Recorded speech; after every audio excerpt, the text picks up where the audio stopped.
This was the first time a domineering female CEO had ever gone to the countryside. But that's when I noticed something strange. Every store in this small town was named after my assistant. And this unexpected trip to the countryside was about to completely change my life. I was a senior executive at a newspaper company, making 7 figures a year. And Andrew was just my ordinary little assistant. He had to stay right behind me at all times and run across 10 streets every morning just to buy me coffee. Andrew had worked with me under these conditions for 3 years. And during those 3 years, he barely took any vacations. And I need you around this weekend to help review his files and his manuscripts. This weekend? You have a problem with that?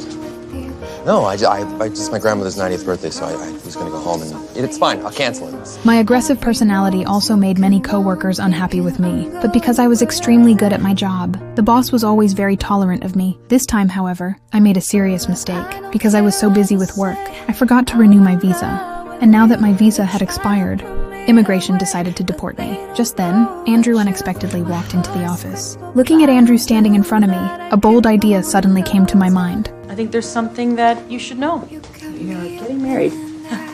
Who is getting married?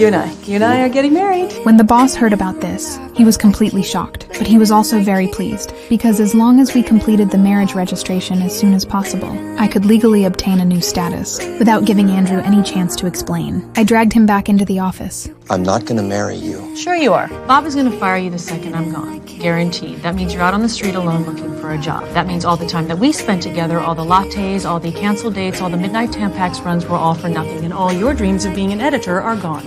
But don't worry, after the required allotment of time, we'll get a quickie divorce and be done with it. Andrew froze on the spot, even though he hated my pushy personality, when he thought about the job he had worked for over 3 years to keep. In the end, Andrew helplessly agreed to my request. We then went straight to the immigration office to register our marriage, but the officer could tell we didn't look like a real couple, so he warned us that if our marriage was only for a green card, it would be considered a serious crime. Faced with that warning, Andrew felt the risk was too high, so he asked me to show more sincerity. Ask me nicely. Ask me nicely what? Ask me nicely to marry you, Margaret. In order to get the green card, I finally had to lower my pride. Wait, Andrew, I'm listening. would you please, cherries on top, marry me?